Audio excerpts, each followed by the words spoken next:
കൃഷ്ണ ഗുരുവായൂരപ്പ ശരണം. ഗുരുവായൂരപ്പൻ്റെ ഉച്ചപൂജയും കളഭാലങ്കാരമൊക്കെ കഴിഞ്ഞു. നട തുറന്നു. അപ്പോൾ നമുക്ക് ഗുരുവായൂരപ്പനെ കാണാം. ഗുരുവായൂരപ്പൻ്റെ ചതുർബാഹുവായ വിഗ്രഹത്തിൽ ഇന്നിപ്പോൾ ഏത് രൂപത്തിലാണ് ഭഗവാൻ ഭക്തരെ കാത്തിരിക്കുന്നതെന്ന് അറിയില്ല. അനുഗ്രഹിക്കാനായിട്ട് നമുക്ക് പോയി നോക്കാം. ആദ്യം തന്നെ കിഴക്കേ നടയിൽ വന്നിട്ട് മഞ്ജുളാലിനെ ഒന്ന് പ്രദക്ഷിണം ചെയ്യാം. അങ്ങനെ നമ്മൾ ആ വെങ്കല ഗരുഡ ശില്പവും കുചേലൻ്റെ ശില്പമൊക്കെ കണ്ട് തൊഴുത് അത്തിമര ഗണപതി ക്ഷേത്രത്തിൽ വന്ന് ഗണേശനെ കണ്ട് തൊഴാം. അങ്ങനെ തൊഴുത് ഇറങ്ങുമ്പോൾ ആനന്ദശയനവും കൂടി കണ്ട് തൊഴുത് നമ്മൾ ഗോപുരവാതിൽ കിടന്നകത്തേക്ക് വരിക. അപ്പോൾ കൊടിമരവും അതേപോലെ വലിയ ബലിക്കല്ലും ഗജരാജൻ കേശവൻ്റെ 2 കൊമ്പുകൾ നടുക്കുള്ള ലക്ഷ്മി ദേവീനെയൊക്കെ കണ്ട് തൊഴുത് വാതിൽപ്പടി കയറുകയാണ്. വാതിൽപ്പടി കയറുമ്പോൾ ഇടതുവശത്തെ മേൽപ്പത്തൂരിൻ്റെ പീഠവും കിടാവിളക്കൊക്കെ കാണാം. വലതുവശത്തെ ആദ്യത്തെ തൂണും നോക്കിയിട്ട് നരസിംഹാവതാരം കാണിച്ചു കൊടുത്തു എന്ന് പറയുന്നത് തൂണും നോക്കി തൊഴുത് നമ്മൾ നേരെ ഭഗവാന്റെ ശ്രീലകത്തേക്ക് നോക്കുകയാണ്. ശ്രീലകത്തേക്ക് ഇങ്ങനെ നോക്കുമ്പോൾ നിറയെ പ്രകാശം, ആ ചതുർബാഹുവായ വിഗ്രഹം നിറച്ചിങ്ങനെ കാഴ്ചയുണ്ട്. ഇന്ന് കാണുന്നത് ഒരു പാമ്പിനെയാണ് ആദ്യം കാണുന്നത്. ആ പാമ്പിൻ്റെ തല കാണാണ്ട്, തലയുടെ മുകളിൽ ഉണ്ണിയുടെ കാൽപാദങ്ങൾ കാണാണ്ട്, കാൽത്തളകൾ അണിഞ്ഞിട്ടുണ്ട്. കാളിയമർദ്ദന രൂപിയാട്ടോ. കാളിയൻ്റെ തലകളിൽ നിന്ന് ചാടി കളിക്കുകയാണ്, നൃത്തം ചെയ്യുകയാണ്. അപ്പോൾ ആ കാഴ്ചകളാണ്. അങ്ങനെ മുകളിലേക്ക് ഇങ്ങനെ നോക്കിയാൽ ഉണ്ണിയുടെ അരഞ്ഞാളം കാണാണ്ട്, അരമണി കിങ്ങിണിയൊക്കെ കാണാണ്ട്, അതേപോലെ നല്ല ഉടുപ്പ്, നല്ല ചേല ചുറ്റിയിട്ടുണ്ട്, മഞ്ഞ ചേല ചുറ്റിയിട്ടുണ്ട്. അതേപോലെ മാറത്തൊരു മാങ്ങാമാല, ഒരു വളയം പോലത്തെ മാല, ഒരു പതക്കം പോലത്തെ മാല, കാതിൽ ചെവിപ്പൂക്കൾ കാണാണ്ട്, തിരുനെറ്റിയിൽ ഗോപീതിലകം, അതേപോലെ സ്വർണത്തിൻ്റെ കിരീടം ചാർത്തിയിട്ടുണ്ട്. കൈവളകൾ കാണാണ്ട്, വലത്തെ കയ്യിൽ പൊന്നോടക്കുഴൽ പിടിച്ചിട്ടുണ്ട്, ഇടത്തെ കയ്യിൽ കാളിയമ്പാമ്പിൻ്റെ വാലും പിടിച്ചിട്ടുണ്ട്. കൈവളകളും കാണാണ്ട്, തോൾവളകൾ കാണാണ്ട്, നല്ല രസമായിട്ട് ആൾ വളരെ പുഞ്ചിരിയോട് കൂടിയിട്ട് നൃത്തം ചവിട്ടുക. ഇത് കാളിയമ്പാമ്പിൻ്റെ തലയാണെന്നൊന്നും ചിന്തിച്ചിട്ടല്ല, നല്ല നൃത്തം ചെയ്യുക. ആ ഒരു കാഴ്ചയാണ്. അങ്ങനെ തിരുമുടിമാല 2 ചാർത്തിയിട്ടുണ്ട്. വെളുത്ത പൂവും തെച്ചിയും തുളസിയായിട്ടുള്ള പോലെ. ഉണ്ടമാല ഒരൊറ്റ ഒന്നാണ്, കഴുത്തിൽ ഒരൊറ്റ ഉണ്ടമാല, അതും തെച്ചിയും തുളസിയും വെളുത്ത പൂവും. അങ്ങനെ നല്ല രസമായിട്ടുള്ള ആ ഒരു കാഴ്ച. അപ്പോൾ നമ്മൾ ഭഗവാന്റെ ശ്രീലകത്തേക്ക് നോക്കിയിട്ട് സോപാനപ്പടിയിൽ നിന്ന് കാണുകയാണെന്ന് അങ്ങനെ വിചാരിക്കുക. മനസ്സുകൊണ്ട് നന്നായിട്ട് പ്രാർത്ഥിച്ചോളൂ. അപ്പോൾ ആ കാളിയമർദ്ദന രൂപിയുടെ അനുഗ്രഹം, ഗുരുവായൂരപ്പൻ്റെ അനുഗ്രഹം നമ്മളിലേക്ക് എത്തും. നന്നായിട്ട് പ്രാർത്ഥിക്കുക. അപ്പോൾ അത് കഴിഞ്ഞ് നമ്മൾ പ്രാർത്ഥിച്ച് ഇറങ്ങിക്കഴിഞ്ഞാൽ അഗ്നികോണിലുള്ള ബലിക്കല്ലും അതേപോലെ ഭഗവാന്റെ തിടപ്പള്ളിയും ലീലക്കണ്ണനെയും കിടാവിളക്കൊക്കെ കണ്ട് തൊഴുത് അങ്ങനെ വന്ന് സപ്തമാതാക്കളെ കണ്ട് തൊഴാം. പിന്നീട് നേരെ ഗണേശനെ കണ്ട് തൊഴാം. ഗണേശൻ്റെ അടുത്ത് എത്തിയാൽ ഇന്ന് കിരീടമൊക്കെ വെച്ചിട്ടുണ്ട്, മുഖത്തൊക്കെ ചന്ദനം ചാർത്തിയിട്ടുണ്ട്. നല്ല ധാരാളം പൂക്കളുണ്ട്, അർച്ചനപ്പൂക്കൾ. അപ്പോൾ നമുക്ക് പ്രാർത്ഥിക്കാം. ഏകദന്തം മഹാകായം തപ്തകാഞ്ചന സന്നിഭം ലംബോദരം വിശാലാക്ഷം വന്ദേഹം ഗണനായകം. അത് കഴിഞ്ഞ് സരസ്വതി അറിയിക്ക് നോക്കുക. സരസ്വതി ദേവീനെ കണ്ട് പ്രാർത്ഥിക്കാം.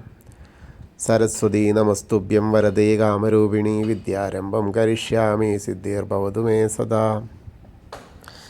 വീണ്ടും നമ്മൾ അവിടുന്ന് ഇങ്ങനെ വരുമ്പോൾ കോർണറിലെത്തിയ ചെറിയ ഗണേശനെ കണ്ട് തൊഴാം. മത്സ്യം, കൂർമ്മ, വരാഹ, നരസിംഹം വരെയുള്ള രൂപങ്ങളൊക്കെ കണ്ട് തൊഴുത് മേൽശാന്തരം അവിടുന്ന് അർച്ചന പ്രസാദമൊക്കെ വാങ്ങാം. അതിനുശേഷം വാമന രൂപവും ഗജേന്ദ്രമോക്ഷത്തിൻ്റെ രൂപമൊക്കെ കണ്ട് തൊഴാം.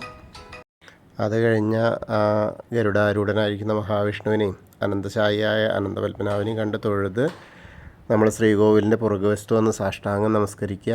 നമസ്കാരമൊക്കെ കഴിഞ്ഞ് മുകളിലേക്ക് നോക്കിയാൽ ഉഗ്രരൂപിയായ നരസിംഹസ്വാമീനെ കാണാം. അതേപോലെ ഭീഷ്മരെയും കണ്ട് തൊഴുത് അങ്ങനെ വന്ന് ബാക്കിയുള്ള ദശാവതാര വിഗ്രഹങ്ങൾ ശ്രീരാമചന്ദ്രൻ, ബലരാമൻ, ഭാർഗവരാമൻ, ശ്രീകൃഷ്ണനെയും ഒക്കെ കണ്ട് തൊഴാം. പിന്നെ മുരുകനെയും കണ്ട് തൊഴുത് ഹനുമാൻ സ്വാമിയുടെ അടുത്ത് വരാം. ഹനുമാൻ സ്വാമിയുടെ അടുത്ത് വന്ന് ഹനുമാൻ സ്വാമിയെ കണ്ട് പ്രാർത്ഥിക്കാം. വെറ്റിലമാലയും തുളസിമാലയും തെച്ചിപ്പൂമാലയും ഒക്കെ ഉണ്ട്, ധാരാളം കുങ്കുമൊക്കെ ഉണ്ട്. നമുക്ക് പ്രാർത്ഥിക്കാം. ത്വമസ്മിൻ കാര്യനിര്യാഗേ പ്രമാണം ഹരിസത്തമ ഹനുമാൻ യജ്ഞമാസ്തായ ദുഃഖക്ഷയകരോഭവ മനോജവം മാരുതതുല്യവേഗം ജിതേന്ദ്രിയം ബുദ്ധിമതാം വരിഷ്ഠം വാദാത്മജം വാനരയുധമുഖ്യം ശ്രീരാമദൂതം ശിരസാ നമാമി. ബുദ്ധിർബലം യശോധൈര്യം നിർഭയത്വം അരോഗത അജാഡ്യം വാക്വടുത്തം ഹനുമസ്മരണാത് ഭവേത്. ഓം നമോ ഭഗവതേ ആഞ്ജനേയായ മഹാബലായ സ്വാഹ. അത് കഴിഞ്ഞ് അവിടുന്ന് വരുന്ന രാധാകൃഷ്ണ വിഗ്രഹവും കാളിയമർദ്ദന രൂപവും വെണ്ണക്കണ്ണനെയൊക്കെ കണ്ടു തൊഴാം. പിന്നീട് ഓവിൻ്റെ അവിടെ ഒന്ന് പ്രാർത്ഥിക്കാം.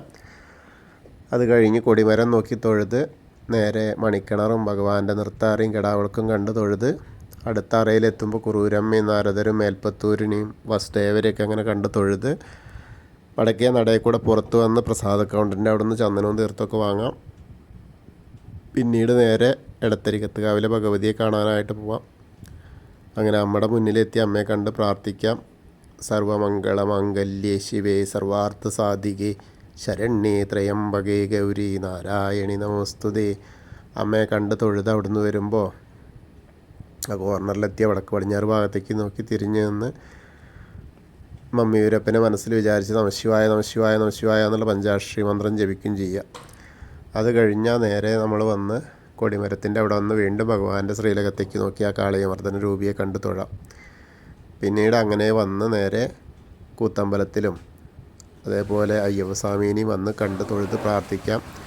ഭൂതനാഥ സദാനന്ദ സർവഭൂതദയാപര രക്ഷ രക്ഷ മഹാബാഹു ശാസ്തേ സ്തുഭ്യം നമോ നമ.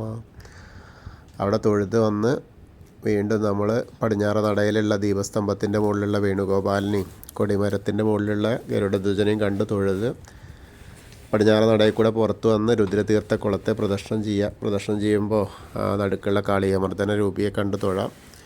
പിന്നീട് ഭഗവാന്റെ ആ ചെറിയ ഉണ്ണിക്കണ്ണൻ്റെ വിഗ്രഹമുള്ള നാരായണാലയത്തിൽ പോയിട്ട് അത് കണ്ട് തൊഴുത് ഭഗവതി നടയിലും കിഴക്കേ നടയിലും വന്ന് തൊഴാം. പിന്നീട് തെക്കേ നടയിലേക്ക് വന്ന കൂവളത്തെ ഒന്ന് പ്രദക്ഷിണം ചെയ്യാം. പ്രദക്ഷിണം ചെയ്യുമ്പോൾ മഹാദേവനെയും പാർവതീ ദേവീനെയൊക്കെ മനസ്സിൽ വിചാരിക്കുക. അപ്പോൾ അവരുടെ അനുഗ്രഹം നമ്മളോട് കൂടെ ഉണ്ടാവും. അപ്പോൾ നമ്മൾ ഇന്നത്തെ ഗുരുവായൂരപ്പൻ്റെ ഉച്ചപൂജയും കളപാലങ്കാരമൊക്കെ കണ്ടു തൊഴുതു. എല്ലാവർക്കും ആ ഗുരുവായൂരപ്പൻ്റെ അനുഗ്രഹം ലഭിക്കും. കൃഷ്ണായ വാസുദേവായ ഹരയേ പരമാത്മനെ പ്രണതക്ലേശനാശായ ഗോവിന്ദായ നമോ നമഃ. ഹരേ കൃഷ്ണ. ഗുരുവായൂരപ്പാ ശരണം.